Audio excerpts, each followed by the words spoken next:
dongkelan yang batang yang gede sepaha sebetis itu, saran kami jangan. Bibit dengan harga jutaan setelah di grounding atau setelah ditanam, hasilnya malah kecewa. Kecewanya apa? Atau batang produksi durian, produktifnya durian, nah itu sudah terbentuk, biasanya bentuknya itu nge-V. Nah, tahun 2 tahun 3 tahun itu fokusnya akhirnya di pemulihan saja, pengennya berbuah malah lama-lama mati. Disclaimer, tidak semuanya. Ini usianya sudah 5 tahun. Ini berbuah di 2 tahun 3 kilo. Itu gede banget nih. Udah masuk keliling. Itu gede banget nih. Bismillahirrahmanirrahim. Assalamualaikum warahmatullahi wabarakatuh. Alhamdulillah teman-teman. Hari ini kita update teman-teman ya. Tanaman kita yang sudah kita tanam usia 1 pekan. Nah, 1 pekan setelah penanaman teman-teman. Nah, ini kita sedang melakukan inspeksi atau pengecekan pada tanaman-tanaman gimana kondisinya. Dan alhamdulillah 1 pekan setelah tanam kondisinya sudah mulai hilang dari stres. Nah, ini sudah hilang dari stres. Nah, terus di bagian bawah tanaman ini semuanya kita pasang mulsa teman-teman. Nah, kita pasang mulsa ini. Nah, semuanya.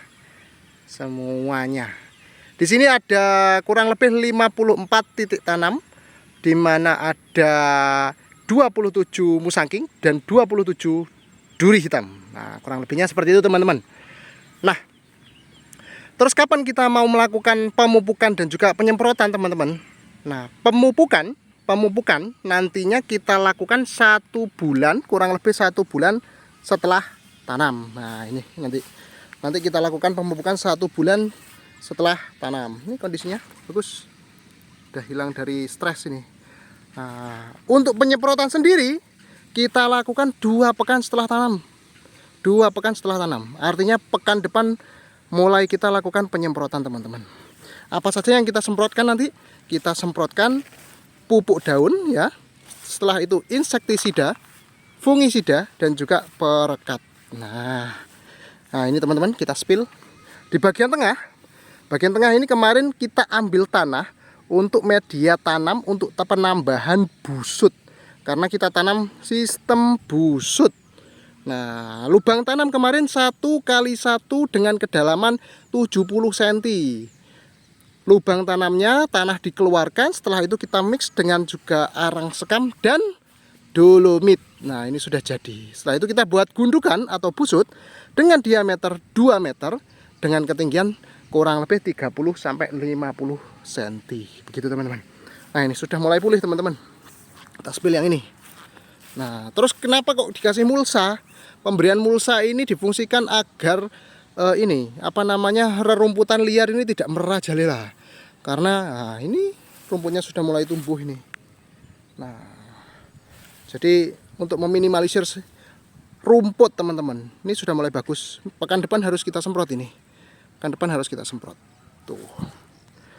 Nah, di blok yang sebelah kini kanan, blok sebelah kanan sini itu musangking teman-teman. Sedangkan blok sebelah kiri sana itu duri hitam. Nah, ini di depan kita ini musangking. Coba kita cek ya. Nih musangking. Kita tanamnya bibit ukuran segini rata-rata teman-teman. Kurang lebih 1 meteran ya. Kita tanam kurang lebih bibit 1 meteran nih. Nah, bibit paling ideal di bawah 1 meteran teman-teman. Kenapa? Kalau umpamanya kita, ini disclaimer ya menurut kami ya. Karena umpamanya kita tanam bibit yang terlalu besar dengan harga jutaan dan dia dongkelan akar besar terputus, nah teman-teman akan kecewa nantinya. Kenapa? Batang horizontal untuk produksi atau batang betina durian itu sudah kaku, sudah tidak bisa dibentuk lagi. Kalau batangnya sudah berbentuk V, otomatis akan berbentuk V. Dan juga perakaran, karena perakarannya diputus dipotong, untuk proses pemulihan atau menghilangkan stres, memunculkan akar-akar baru, itu membutuhkan waktu cukup lama, begitu teman-teman. Nah, makanya teman-teman idealnya kalau tanam itu bibit bocil-bocil saja. Oke, begitu. Nah, pemilihan bibit teman-teman, usahakan ya, nggak perlu yang gede-gede banget, dongkelan, yang batang yang gede sepaha, sebetis itu saran kami jangan. Itu hanya mahal di biayanya saja. Ikutilah ininya saja, apa teman-teman, prosesnya saja. Bibit kecil dengan percabangan dan juga perakaran yang berimbang ketika jenengan tanam atau teman-teman tanam, pertumbuhannya nanti lebih optimal. Kalau umpamanya bibit dongkelan besar, batang besar, sepaha, otomatis batang horizontal atau batang produksi durian, produktifnya durian, nah itu sudah terbentuk, biasanya bentuknya itu nge-V. Nah, ketika bentuknya nge-V, artinya sudah tidak bisa dibentuk lagi, ditarik ke bawah tidak bisa. Nah, dan juga pohon durian atau bibit durian yang sudah besar, yang dongkelan besar, akarnya kan diputus teman-teman. Ketika akar diputus, rawan sekali stres. Bisa jadi teman-teman beli harga bibit dengan harga jutaan, setelah di grounding atau setelah ditanam, hasilnya malah kecewa. Kecewanya apa? Bibitnya stres. Setahun, 2 tahun, 3 tahun itu fokusnya akhirnya di pemulihan saja, pengennya berbuah malah lama-lama mati. Disclaimer, tidak semuanya, tapi yang sering terjadi seperti itu.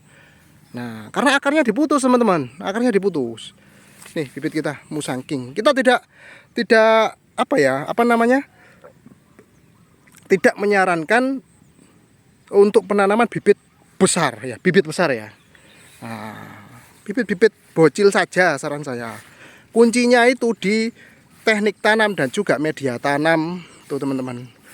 Bibit kecil, ketika tanamnya dengan media tanam yang bagus, penambahan arang sekam, dolomit, terus teknik tanamnya pakai busut, insya Allah pertumbuhannya sangat bagus teman-teman. Cepat sekali nanti pertumbuhannya. Ini pohon di depan kita ini musangking, usia tanam 1 pekan.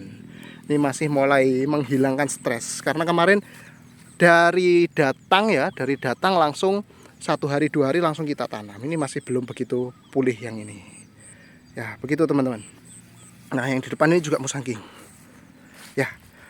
Jadi untuk pemilihan bibit kami sarankan pilih bibit dengan kondisi yang kecil saja.